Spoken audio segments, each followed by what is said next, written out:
নমস্কাৰ বন্ধু বান্ধৱীসকল পুনৰবাৰ সকলোকে আপোনালোকক আমাৰ ইউটিউব চেনেল জ্ঞানপুৰলৈ স্বাগতম জনাইছোঁ। সো বন্ধু বান্ধৱীসকল পুনৰ আজি আপোনালোকৰ বাবে এই ভিডিঅ'টিত অতিকে এটা ভাল খবৰ লৈ আনিছোঁ, যিটো ভাল খবৰ আছে চৰকাৰী চাকৰি নতুন পদৰ মুকলিৰ ওপৰত। হয় বন্ধু বান্ধৱীসকল, আপোনালোকে থাম্বনেইলখন দেখি নিশ্চয় গম পাইছে যে জুলাই আগষ্টৰ মাহত পুনৰ আপোনালোকৰ বাবে চৰকাৰে কিছু চাকৰি মুকলি কৰিছে, যিখিনি আমাৰ নতুন চাকৰি পদ হয় আৰু বৰ্তমান এই পদখিনিৰ কাৰণে আবেদন প্ৰক্ৰিয়া আৰম্ভ হৈছে। আৰু যদি আপোনালোকে এই পোষ্টখিনিৰ কাৰণে আবেদন কৰে তেন্তে আপোনালোকে মাত্ৰ দশম শ্ৰেণী পাছ হ'লে আপোনালোকে আবেদন কৰিব পাৰিব। গতিকে আপোনালোকে এবাৰ এই চাকৰিটো এটা আপোনালোকৰ হাতত লৈ ল'ব পাৰিব। টোটেল আপোনালোকৰ বাবে ৫,০০০টা নতুন পদ মুকলি হৈছে।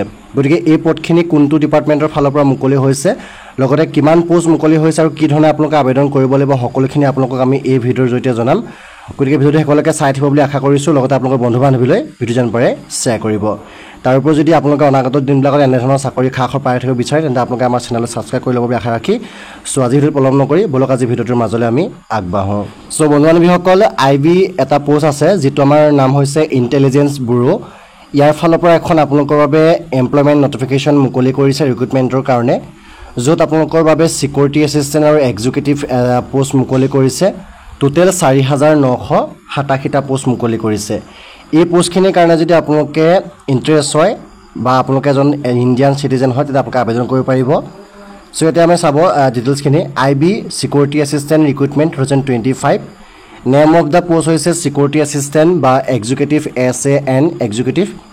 টোটেল আপোনালোকৰ পোষ্ট মুকলি হৈছে ৪,৯৮৭টা পোষ্ট মুকলি হৈছে, 4,987টা পোষ্ট। আৰু এই পোষ্টখিনি আমাৰ অসমৰ কাৰণে যিহেতু হয় কেইটামান পোষ্ট আছে। টোটেল গুৱাহাটীত আমাৰ SIBত টোটেল পোষ্ট আছে ইয়াতে 124টা। এই ৪,৯৮৭টা পোষ্টৰ ভিতৰতে 124টা পোষ্ট আমাৰ অসমৰ ল'ৰা ছোৱালীখিনিৰ কাৰণে মুকলি কৰিছে। যিখিনি আমাৰ কেটেগৰী যদি অল টোটেল পোষ্ট চাবলৈ যাওঁ তেতিয়া URত আছে 2,471টা পোষ্ট আছে, OBCত আছে 1,015টা পোষ্ট আছে, SC কেটেগৰীৰ কাৰণে 574টা পোষ্ট আছে আৰু STৰ কাৰণে 426টা পোষ্ট আছে আৰু EWSৰ কাৰণে 501টা পোষ্ট মুকলি কৰিছে। এইখিনি আমাৰ কাষ্ট অনুসৰি কেটেগৰী ৱাইজ পোষ্ট মুকলি কৰিছে। আৰু এই পোষ্টটোৰ যিটো অৰ্গেনাইজেশ্যন হয় এইটো হৈছে intelligence bureau, ministry of home affairs, government of India. Central যিটো জব হয়, চেণ্ট্ৰেলৰ এটা জব হয়। গতিকে এই পোষ্টটোৰ কাৰণে আপোনালোকে আবেদন কৰিব পাৰিব। যদি আপোনালোকে আবেদন কৰি পষ্টিং লাভ কৰি আপোনালোকে দৰমহা লাভ কৰিব লেভেল 3ত 21,700 টকাৰ পৰা 69,100 টকালৈকে আপোনালোকে ইয়াতে দৰমহা লাভ কৰিব। লগতে আপোনালোকৰ চেণ্ট্ৰেল যিটো পে থাকে এইটো আপোনালোকে লেভেল 3 হিচাপে লাভ কৰিব।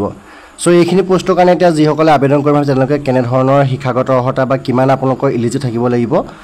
ইয়াতে চাব আপোনালোকৰ বয়সৰ সময়সীমাটো 18 বছৰৰ পৰা 27 বছৰ দিছে। মিনিমাম বয়সটো আপোনালোকৰ 18 বছৰ হ'লে আবেদন কৰিব পাৰিব আৰু মেক্সিমাম বয়সটো আপোনালোকৰ 27 বছৰ ইয়াতে বিচাৰিছে। যদি কাৰোবাৰ 27 বছৰ বয়স পাৰ হৈ গৈছে তেন্তে তেওঁলোকে এগিলেশ্যন ল'ব পাৰিব।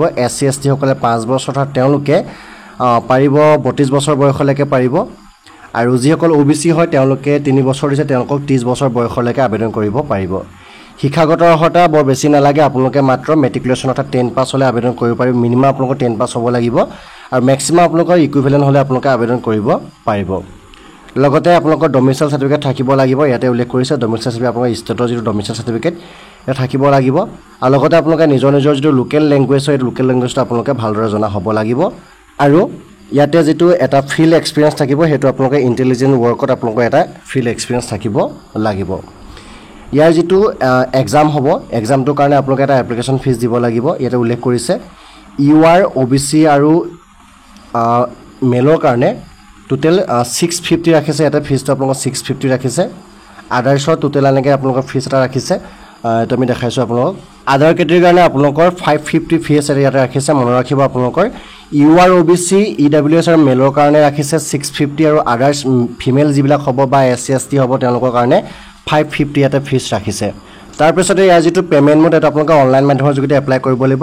আপোনালোকে এপ্লাই কৰিবৰ কাৰণে আমাৰ ডেছক্ৰিপশ্যনত লিংক দিয়া আছে, আপোনালোকে লিংকটোত ক্লিক কৰি ল'ব। তাতে আপোনালোকে লিংক গৈ আপোনালোকে ইয়াৰ যিখন ফৰ্ম আছে ফৰ্মখন ফিল আপ কৰি আপোনালোকে পে'মেণ্টটো কৰি ল'ব পাৰিব। আবেদনৰ সময়সীমা আপোনালোকক দিয়া আছে 26 জুলাইৰ পৰা আপোনালোকৰ আবেদনটো ষ্টাৰ্ট হৈছে আৰু 17 আগষ্ট তাৰিখলৈকে আপোনালোকৰ ষ্টাৰ্ট হ'ব। আৰু মোৰ ভিডিঅ' বনোৱাটো হয়তো লেট হ'ব পাৰে বা আপোনালোকে আগতে পাই যাব পাৰে ভিডিঅ'টো। গতিকে আপোনালোকে 26 জুলাইৰ পৰা আপোনালোকৰ আবেদনটো ষ্টাৰ্ট হ'ব আৰু 17 আগষ্টৰ ভিতৰত আপোনালোকে আবেদনটো কৰি ল'ব পাৰিব। গতিকে যিসকলে ইয়াৰ কাৰণে ইলিজিবল আৰু ইণ্টাৰেষ্ট হয় তেওঁলোকে এই তাৰিখকেইটাৰ ভিতৰতে আপোনালোকে আবেদন কৰিব পাৰিব গতিকে যিসকল ইণ্টাৰেষ্ট হয় তেওঁলোকৰ কাৰণে এই টোটেল পোষ্টখিনি মুকলি হৈছে য'ত আমাৰ গুৱাহাটীত পোষ্ট আছে 124টা আছামৰ কেণ্ডিডেট যিহেতু আমাৰ হয় গতিকে আপোনালোকে এই পোষ্টখিনিৰ কাৰণে আবেদন কৰিব পাৰিব গতিকে অসম চৰকাৰৰ ফালৰ পৰা এনেধৰণৰ কিছুমান পোষ্ট বৰ্তমান সময় মুকলি কৰিব যিখিনি তথ্য জানিবৰ কাৰণে আপোনালোকে আমাৰ চেনেলটো ছাবস্ক্ৰাইব কৰি ৰাখিবলৈ আশা কৰিছোঁ আৰু লগতে আজি যি ভিডিঅ' ভাল পালে চাই লাইক কৰিব লগতে আপোনাৰ বন্ধু বান্ধৱীলৈ ভিডিঅ' যিমান পাৰে শ্বেয়াৰ কৰিব গতিকে বন্ধু বান্ধৱীসকল আজিৰ ভিডিঅ'টো ইমানেই আছিলে ধন্যবাদ জয় অসম জয় হিন্দ